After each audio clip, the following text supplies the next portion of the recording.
Okay, we'll call this meeting to order. First thing is the approval of the agenda. Move to approve. Second. All in favor? Aye. Okay. And with that, we'll go on to our employee recognition today. We have one of them. And I guess Mr. Jim Bachland, for 25 years of service. If you forward. I think this is one of the most important things that the county can do is recognize our employees for the years of service. It's really great to have you here for 25 years. Rhonda, were you going to say very much? Thanks for being with us for so long. I do want to say something on behalf of myself and Sandy, Jim's supervisor. So Jim has been with our county for 25 years. He's gone through the gamut of services in our child support fraud and collections unit. He's done them all. So he has been just a source of expertise for us and for many counties. We are, Jim's serves on the Minnesota Fraud Prevention Investigators Association. He's a board member. He also has done a lot of training in the state for new fraud prevention investigators in the state, and he also works with our criminal cases. So we are just really fortunate to have Jim. I think we're considered a leader in all state in terms of our work, and his expertise is drawn upon very wide. So we really appreciate the work that he's done. I think he's represented our county very, very well. Thanks, Jim. We're looking forward to another 25 years. Thank you very much, Jim.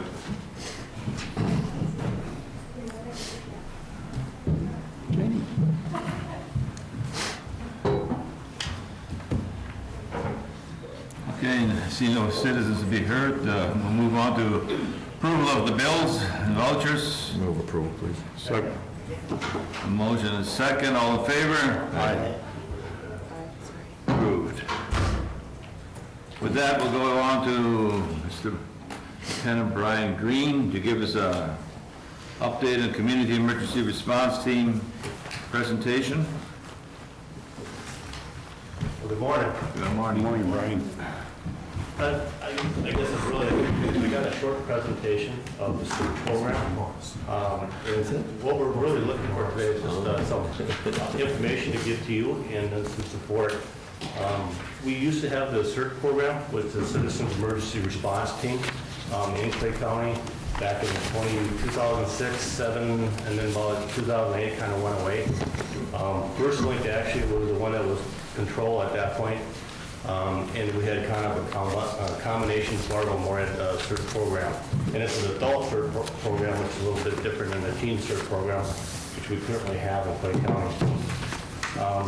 We, as a safety committee, and my Darren's up here, have been talking about this for some time, and along with the city of Warren, we decided to try to put this CERT program back together again.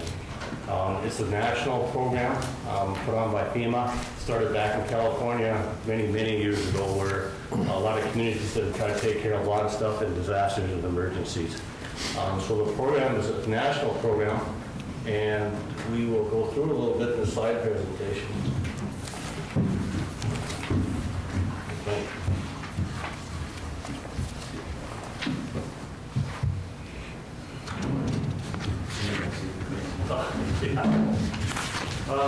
The basic program is made up of 8 different units: disaster preparedness, fire safety, and utility control. Disaster medical response, basically, it's kind of the first aid and how to triage people. Search and rescue, self-explanatory. And then the CERT organization, how you work in federally, state, and locally. And then their disaster psychology, to kind of look into the effects of the disaster or emergency within your community and of the personnel that are working it. And then we go a little bit into the terrorism awareness.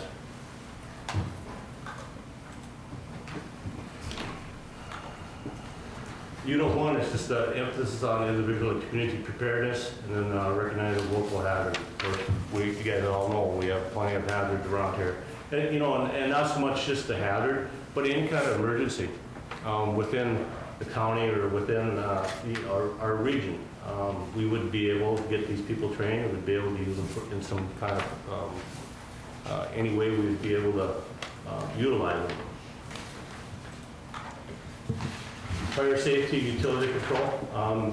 We're not making them firemen, but we're going to go through a few courses where they can learn how to use a fire extinguisher, stuff like that, electrical outlets, and how to shut off gases. Basically, it's kind of a, you can use it at your own home, or you can use it where you work at, so people have a better idea of how to take care of things. And each one of these units are about an hour and a half long for the training. And then recognize and treat life threats, do the greatest good for the greatest number. Okay, we're talking a little bit about triage. So if we have, say we have an active shooter and people are wounded and stuff like that, they know the general first aid, and they know that, okay, if you're going to survive, they'll probably, they'll help you out, or they'll just pass you on and go on to the next person, basically, is what they're for. And then unified search and rescue. Damage assessment, rescue likely trapped victims, perform rescue drags and care. We teach them how to go into a building. We know if the building's going to fall over, we don't want them to go in there, if it's going to be way too dangerous. But if they think they can go in there and help, we learn some basic skills of how to get somebody out of a building safely and how to carry them out.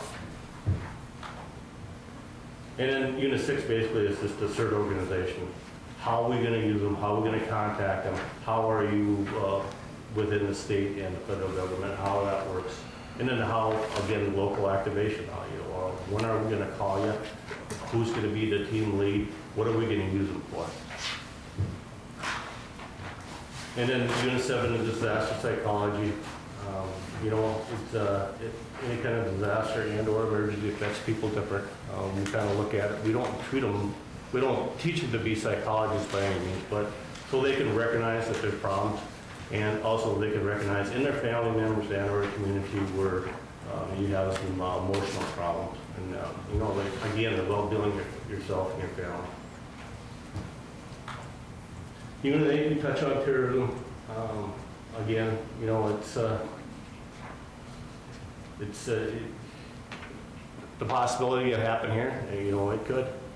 We just need everybody out there, as many people as we can get trained to say, if you see something, say something. We don't know what's going on, contact law enforcement. The way this world is going, we have more people that we know that are trained into spotting something. It'll help be very beneficial. Do other counties send people in here to train here too, or? CERT program? The CERT program is really big in Minneapolis, St. Paul. Do we just train Clay County people here, or what the plan is that we're going to try to train, it's going to be a kind of a agreement between the city of Moorhead and Clay County. So we will only be looking for Clay County employees and city of Moorhead employees. Okay. There's some different reasons why. Number one, first, they're already they've done a background, they've got IDs, we can control them a little bit better than asking the general public to come in and be CERT members. And then if we have to use them for, we have something going on our campus, we have these people trained.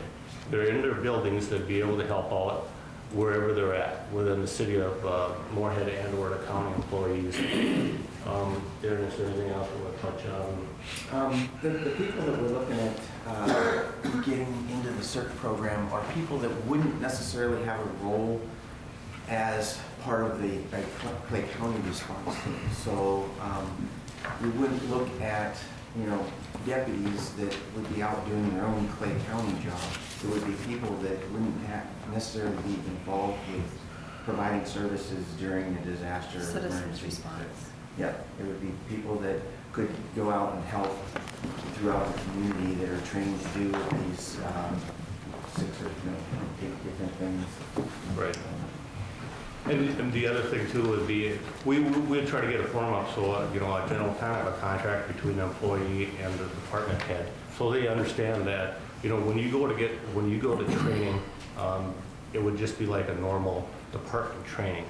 So if the department's paid them for training, then they'll get paid, otherwise it'd be comp time or how they do it.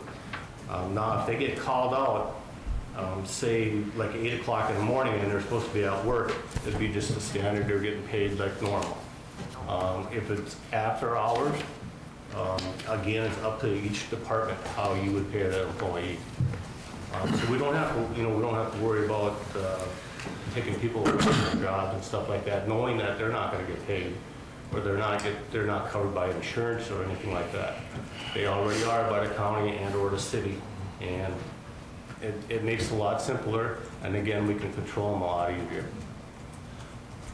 I was just wondering, I guess, when I said bringing other counties in here, whether each county, that's their own thing, as far as the CERT program. Everybody does their own training according to what their county wants, or? Well, that's the last part of the last Okay. appendix. We will go into more specific of what we want them to do. Okay. A lot of it is going to be like damage assessment, one of the big things that we really need people. Second, it could be traffic control. Third, it could be, Volunteers. yeah, Managing volunteers. and stuff. managing volunteers would be a big one. If you remember back in 2009 flood, how the city of Moore broke up things, they had leaders in each part of that community. Again, now these people are trained, they could go in there and get either assistant leader or be one of the leaders of that area. Brian, would there be a time when these trained individuals would be on scene before, for example, your department? No, I hope not, but, okay, now if they're already trained, now they're in one of our county or city buildings and an emergency happens, hopefully they'll step to the plate and say, hey, I've been trained in some of this stuff and I'll take charge until police or fire or somebody else gets there. So, again, it's going to be a better employee no matter which way you look at it. They're going to get more training, they're going to be more useful, and just better citizens overall. You might have mentioned that we do have some of this training that came many years ago before I was here. And we do have a couple people that have been through the training. I know I was just talking to Sandy Thorne. She was through it, and Mark back there with his book bag. I see he's got he his was bag through back. it before.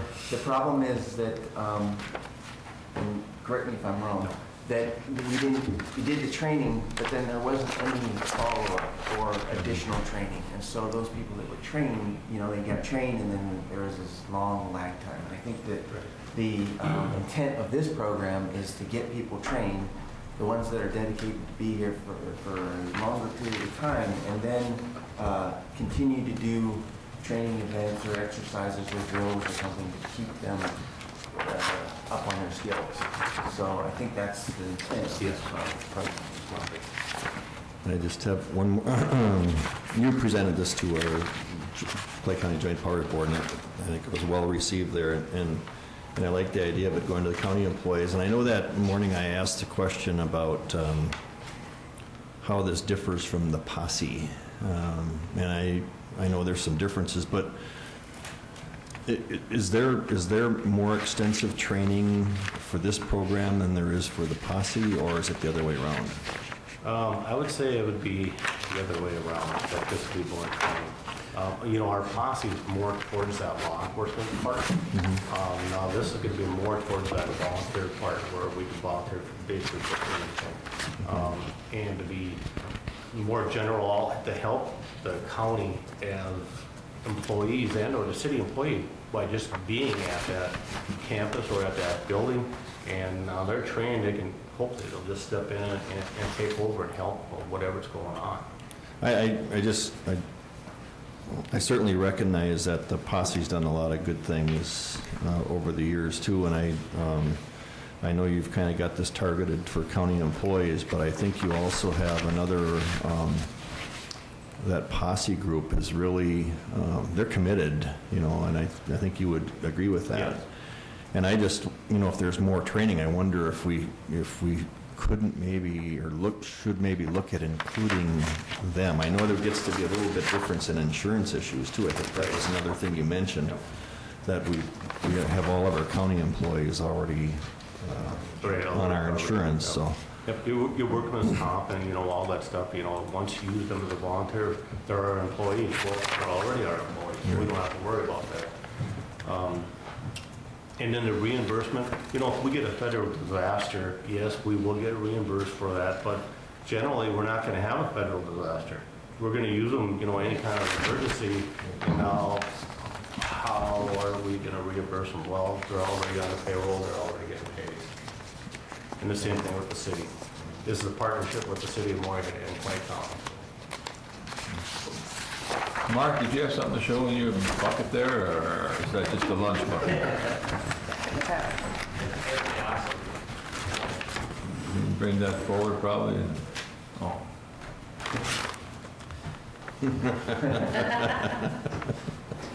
Is it part of the training is they provide the gear that they'll need to respond, helmet, vest, goggles, gloves, all those kind of stuff. Okay. Great. And that's designed as something that you would grab and go to wherever the, Right, having your car or in your locker, Right. but to get used. So the employees that are trained each get one of those or something? Correct, yes. Yep. Okay. And then backpacks are generally around $125, $150, somewhere in there. Depends on how much stuff you want in there. And that money would come out of my budget and/or the City of Large Emergency Management budget, so Okay. we'll cover it. So is this a yearly program then that they're certified in, or is it, that you do it once and that's it, or? Once you get certified, that's it, correct. And then, of course, just a refresher on whatever more specifically that we want them trained in. The City of Fargo is looking at a little different approach of it in Cass County. They're looking more at the larger businesses where they want to bring them in and get them trained in CERT. But they'll be training CERT at the same time we will. So when we put on our classes, if they don't make our class in one module, they can go to Fargo and take that one, so, and vice versa, so. Okay. and I think you mentioned that we would be looking at least 10 people to make the program worthwhile. Yes, we'd have to start at least, 10 volunteers to be able to put the program on and get it started. Right now, we did present it to the department heads a couple weeks ago, and I heard one response back, so I hope with your guys' support that we can get some volunteers. Well, I think it'd be a worthwhile project for our county employees to get involved in to protect the county, whatever, if there's an emergency, so I would encourage them to do that, so. I mean, I guess. Mr. Chairman, I move that we support the CERT program that's been offered here by Lieutenant Second. Any further discussion, or done with your plan? Well, I just want to thank you for the time, and again, it's our safety committee is basically the one that's really been pushing us for the county. We've been talking about it for the last maybe 2 or 3 months, and this is really a good program for the safety committee, basically, so, again, thanks. Okay. Good work. All in favor of the motion? Aye. Okay. We got our support on that one. Thank you for your presentation.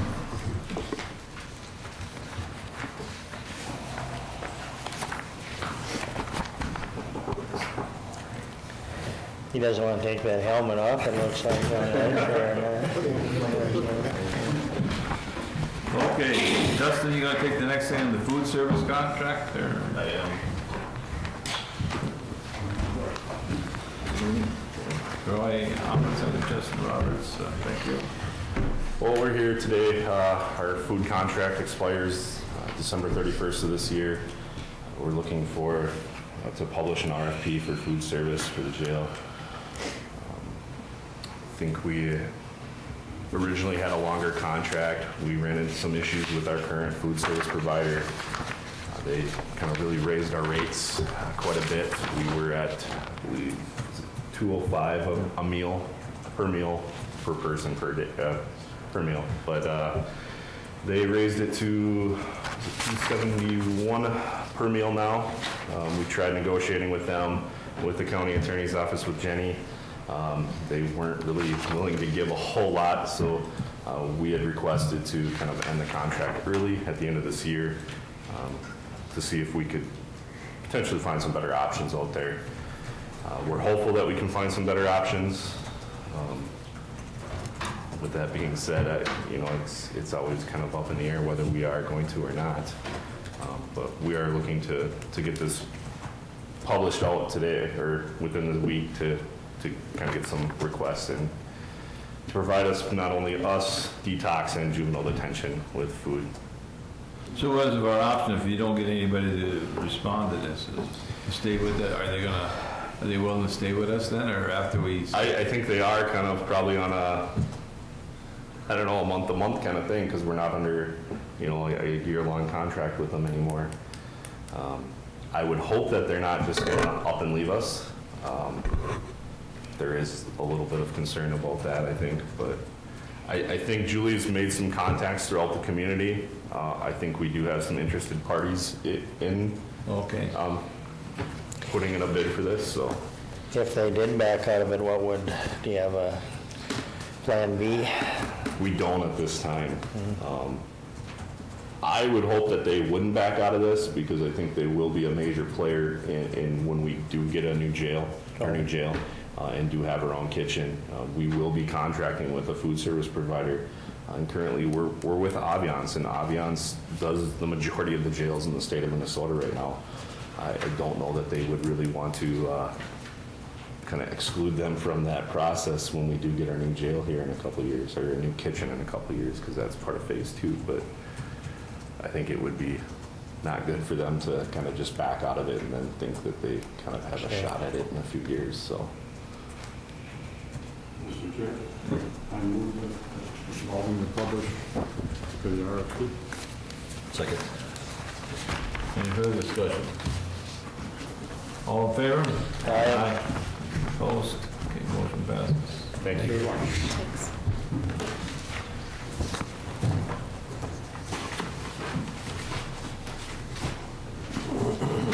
Okay.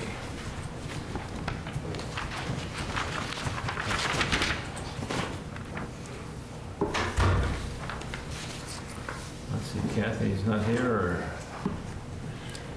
Yeah, she's scheduled at 9 o'clock, so. Okay.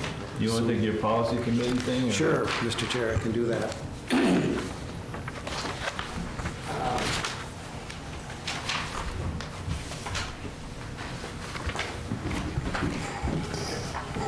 Thank you, Mr. Chair. Yeah, the AMC Policy Committee priorities list that you have in your board packet was just sent out, and the only reason why I put it on the board agenda was so that you folks would have it, and if you wanted to have some discussion about priorities. Now, I can report a little bit, and I am sure there will be some reports during the Commissioner's report in reference to the AMC District 4 meeting that was conducted last Friday, and the members of that committee went through and voted on some of the priorities for legislation priority.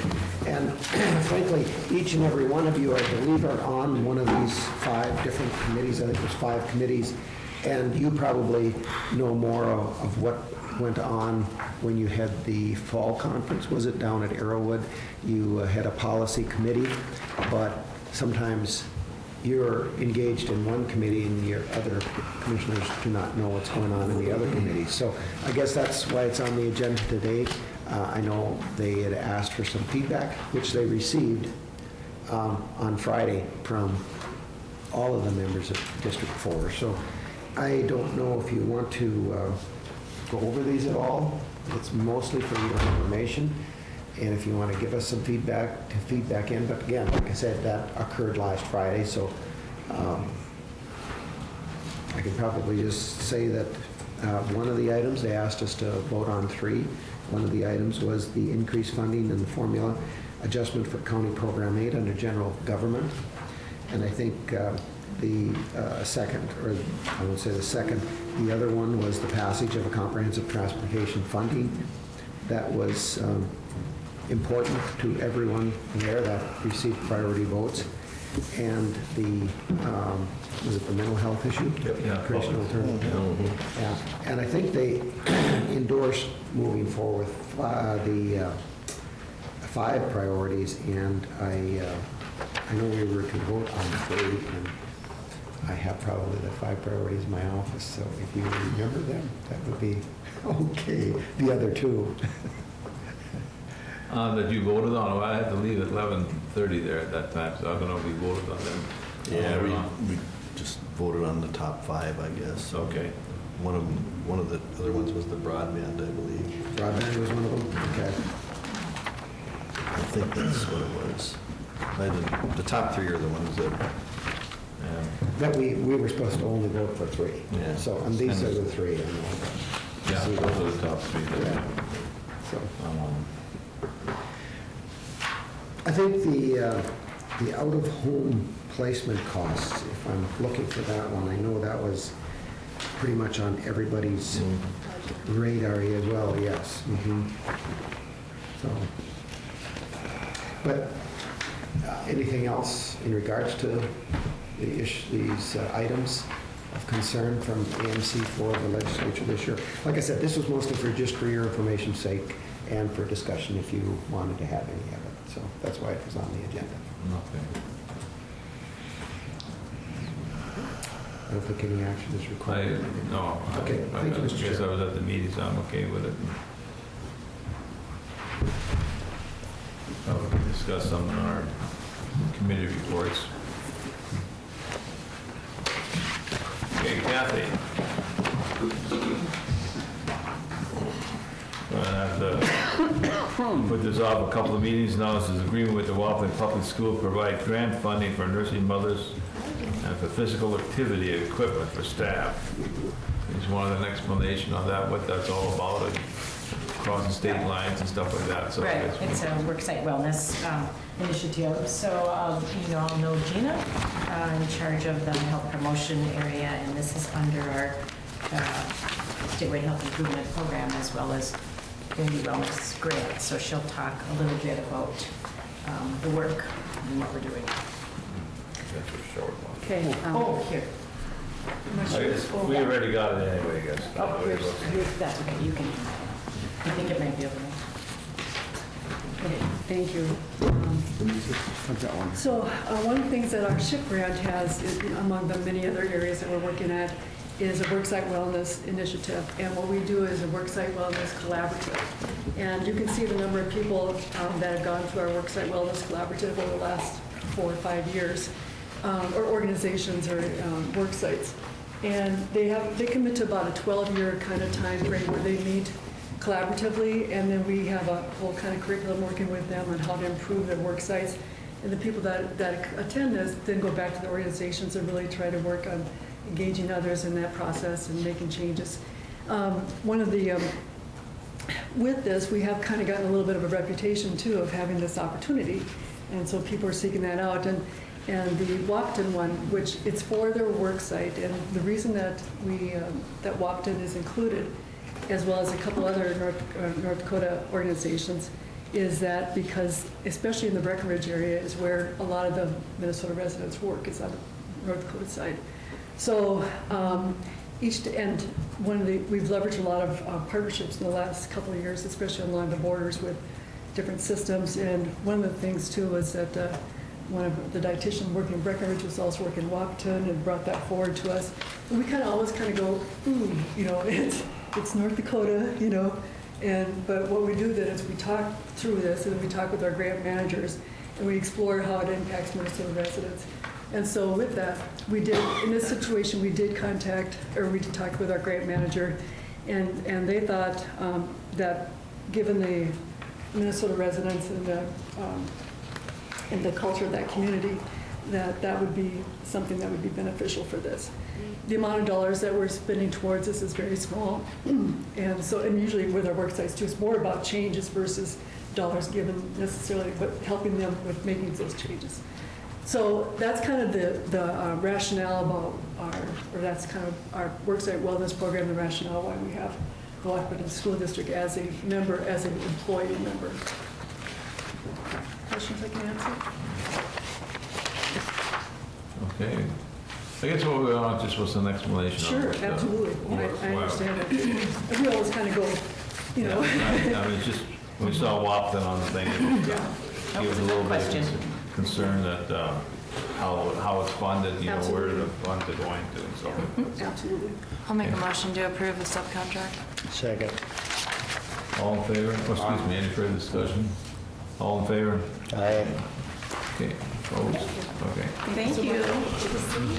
Thanks for coming back again then. Sure. Sorry it didn't work out last week. Oh, no. Just for a minute.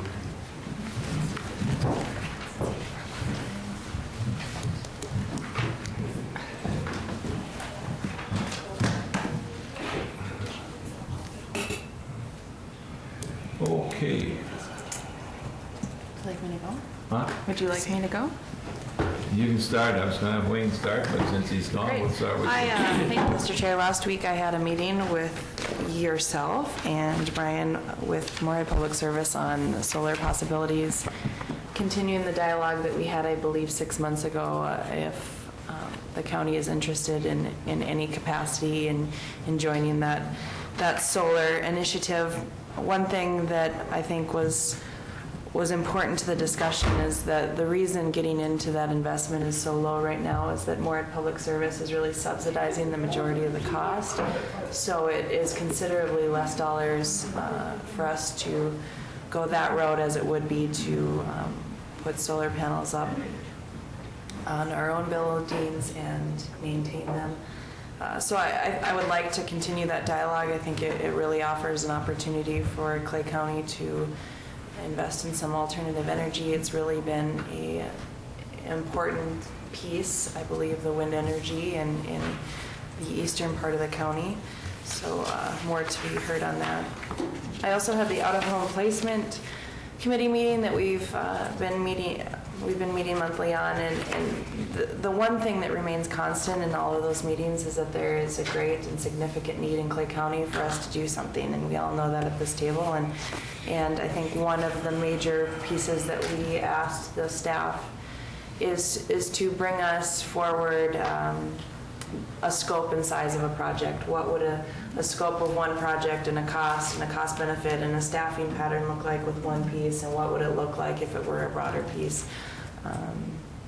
I think Frank can talk a little bit about a tour they had of another facility, and the more we talk about it, I think there are some key ways that we could develop something that would not only save the county dollars and continue to invest the dollars in Clay County, but I think where it would be something that would really fit into our community nicely. And I think we're being really sensitive about what the community would like, but the reality is these are children that are in schools with my kids and in schools with all of our kids in the county, and we need to do something to mitigate the issues. Last week I also had a meeting with Lakes and Prairies, and I am excited to announce that they did close on a property that will add 3 Head Start classrooms in South Moorhead, and it's really something that is great to have a presence in North Moorhead as well as South Moorhead, and the waiting list for those classes are very long, and I don't think that the 3 classrooms will completely absorb all of that waiting list, but I think it's a good step. That concludes my... How many kids do they each class take? I can't exactly say, but I know it's between 20 and 25, I believe. They don't want to, they don't want to go much more than 20. Okay. Thank you. Grant, you know. Oh, okay. I had a jail finance committee meeting last week, and kind of finalized things up on our lease with the city, and that should be coming forward soon. What was the date on that? It's going to the Moorhead Council on November 14th, and then we'll act on it the next day on the 15th. It's supposed to be on our agenda for the 15th. Right, so that should get that issue resolved, which will be good to get done with. We had a Prairie Lakes solid waste meeting last week, and short meeting, which is a good thing. I think things are probably looking as promising as they have in a long time there. So we've had a lot of lengthy meetings in the past because of all the issues, and so I think overall things are going pretty good. I'm sure Kevin's got more to say on that. We had, a solid waste advisory meeting also for the county last week, and we had updates by staff and a presentation on the Take Back Jack initiative, which is to recycle the pumpkins that people use on Halloween. Everything is going well there, and let's see, what else today? Well, we actually had a short diversion board meeting too, probably one of the shortest on record, so which is a good thing. And still had a closed session there to discuss issues about the Minnesota DNR permit issue or denial. So that was it for me. On Tuesday, October 25th, for Lake Agassiz Regional Library and Northern Lights Library Network executive meeting to go over personnel issues and budget for fiscal year 2017. We also are in preparation for the upcoming luncheon with legislators, which will take place in February. Thursday, October 27th, Family Healthcare Board meeting. General business, board development report on facilities. The yearly audit was gone over and accepted. It was a very clean audit, well done. Operations report, treasurer's report, and the CEO's report. As of today, Clay County will no longer be part of the Federal Family Health Care Board. This has been the last committee report. This today is the last committee report for that county assignment.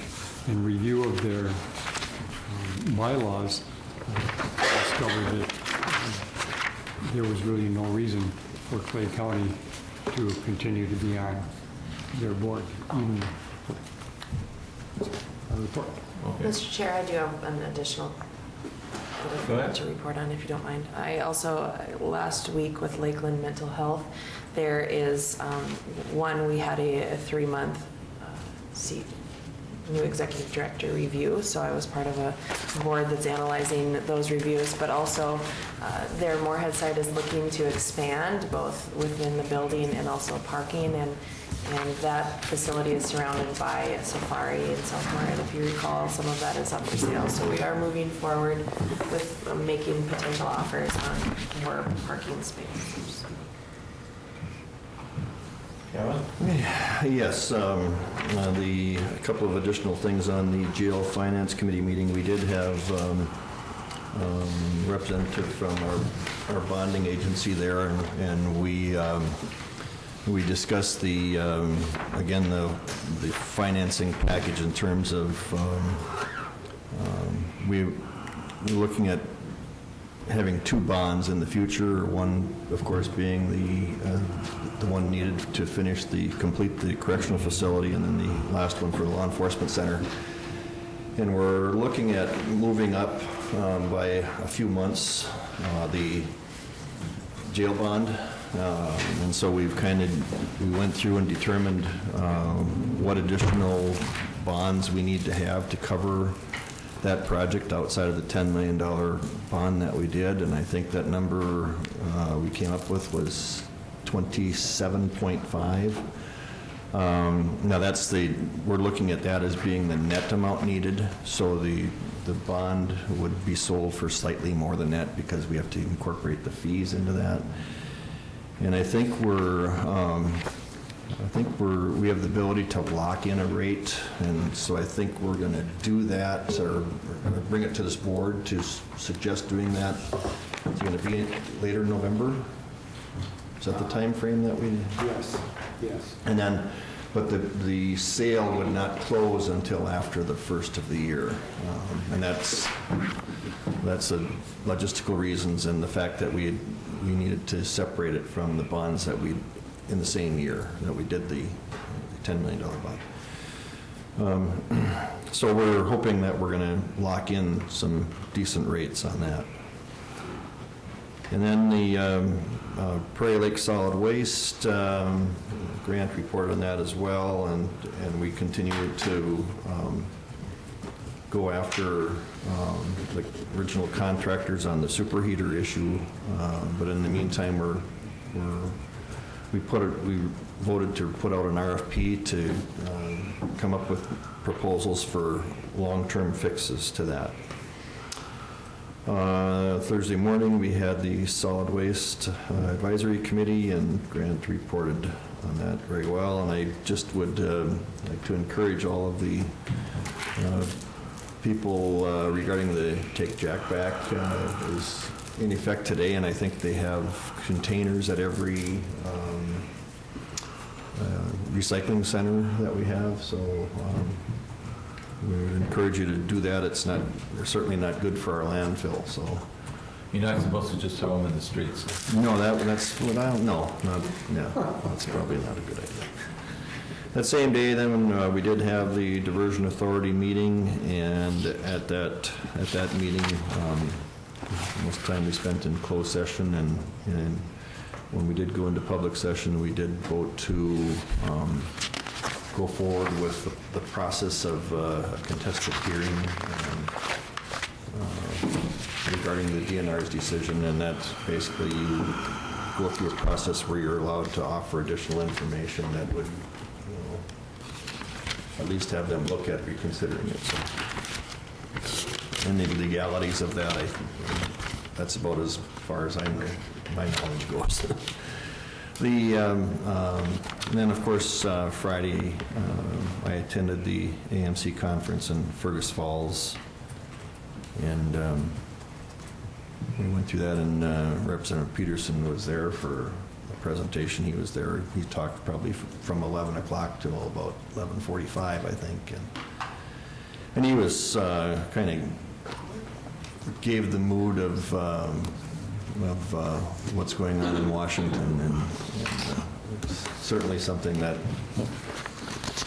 we all recognize, but you could tell the frustration that he has too in trying to work in that atmosphere. I just want to make sure I don't have anything else here. That's it, Mr. Chairman. Oh, I do. There is a press conference that's going to be held today at 2:30 regarding, that's another thing that came out of our finance committee, that we suggested that we have that to, again, help voters understand that question on the ballot. And I think we're going to, we have some folks coming from the Moore Business Association and the Chamber and law enforcement, and so I think it'll be a good piece of public information today that'll come out. That's all I have.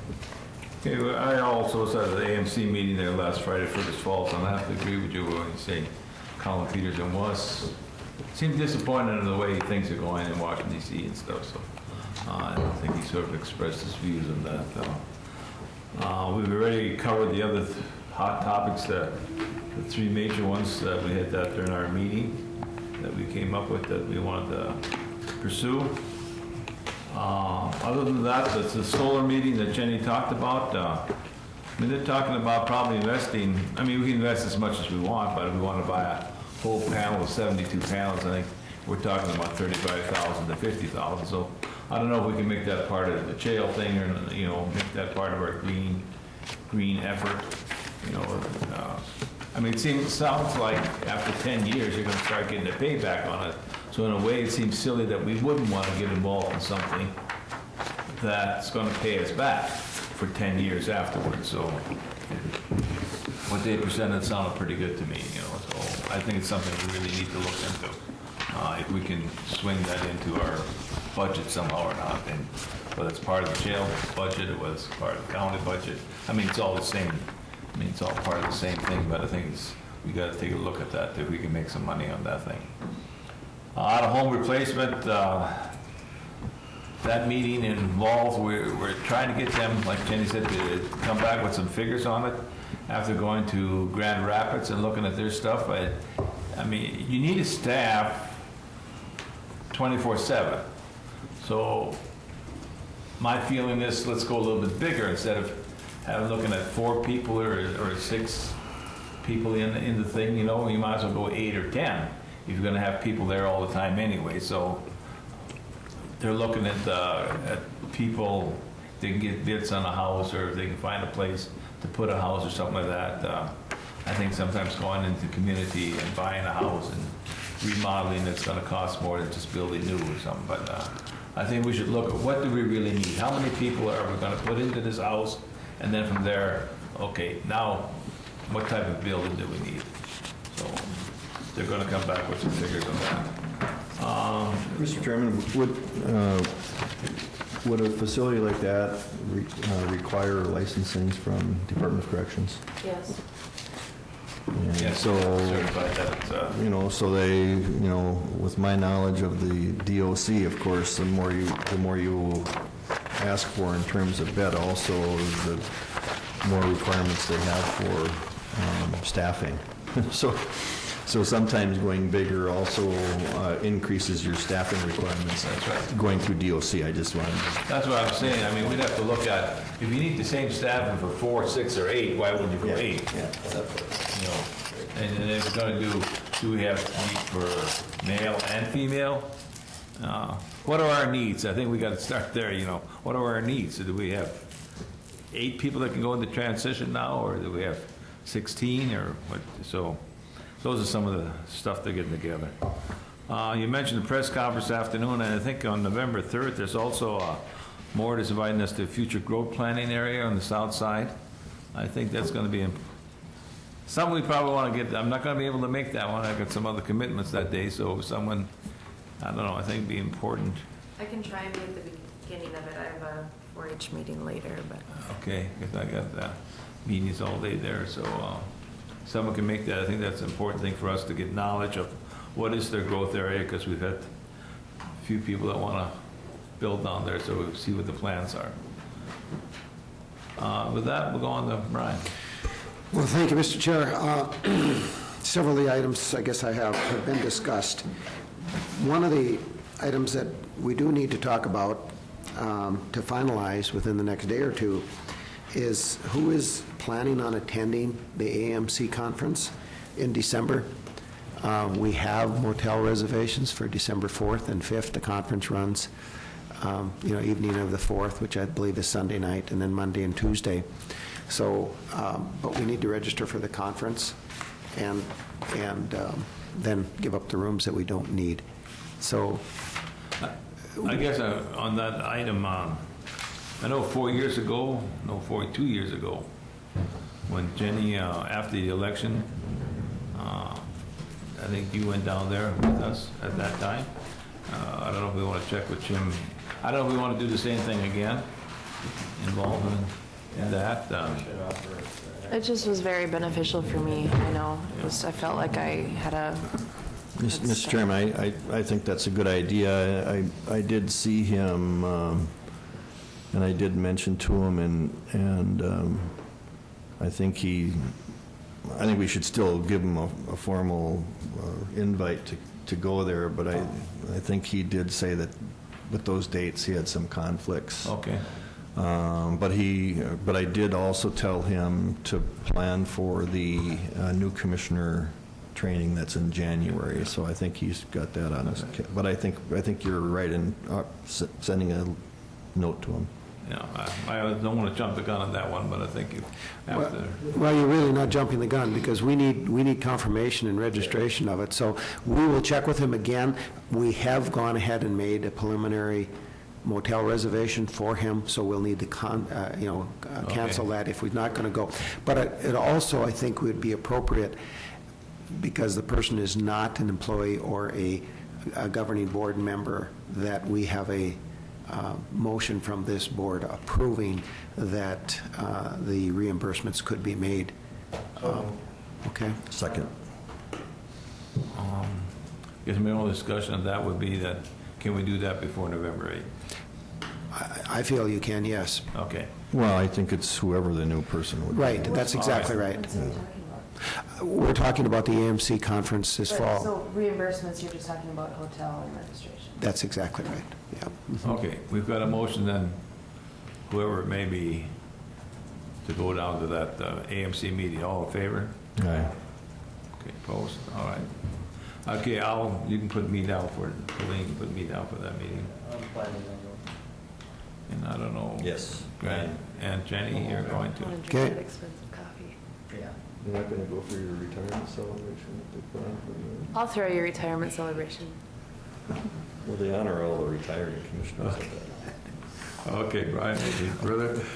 Okay, very good. Thank you. Appreciate that information. We'll get that in. The next item, it's already been reported on twice, is the solar panels. And I think it would be nice, this is just for information's sake, I guess today we can bring a formal proposal to you if you if the committee decides, members of the committee decide to want to present that to the full board. But Commissioner Mojo pointed out that Moorhead Public Service at this time is offering a 50% partnership on it. They're trying to encourage solar energy. I think they've improved the panels a great deal. What they suggested to us is that that is a 10-year payback on a 20-year panel. So yes, it's an expense, but I think it's more of an investment that's going to return you money. Plus, I think it shows leadership within the green energy field, and it's the right time to do it. You're utilizing wind energy tax monies to help build your facility, and if you help solar power the electrical bills, and we're getting you some more information on that, exactly what a panel of 72 would produce and how much of a building it would offset the electricity bill on it and things like that. So we'll get more information on that, but I think the two members were looking for some kind of general feedback from you if this is an idea that should be pursued. So certainly look at that. We also had a meeting with Mike Love with Houston Engineering and Eric from the Highway Department last week in regards to the campus utilities and the lines that are going in and the hurdles that are being met and things, and it seems like it's going along fairly well. They're on schedule. They're moving as quickly as they possibly can. You've noticed a lot of dirt being moved out here. Some of those holes out here, or the trenches that they're having to dig, they're going down 15, 20 feet for that water and sewer lines, and that's pretty impressive. I think they're doing some very good work out there. The Out-of-Home Place Committee already been reported on, but I think I do want to just mention a couple more things in it. The last presentation, or the last meeting last week, we had a presentation from the home security company that can put bracelets for tracking and different things. That really probably doesn't have a big use in the out-of-home placement bills, but we were asked to look at the whole perspective of costs and how we could lower them for lots of different things. So we felt it didn't have a real big piece in the out-of-home placement costs, but it was looked at just because we were trying to look at the whole spectrum of things. I think the group is enthusiastically pursuing a business plan and possibly some rough ideas of plans and costs so that they can put it all together and bring it back to you. That's their instructions and the revenue sources that can be completed, and then the good of having that function back within the county, or more in the county, I should say. District 4 meeting has already been alluded to, that we attended on Friday.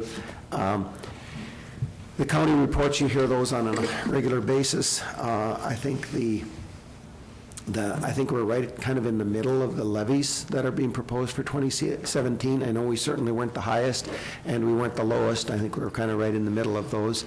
They talked about the salary negotiations, the issues with unions and negotiating contracts, whether it be 1 year, 2 years, or 3 years contracts.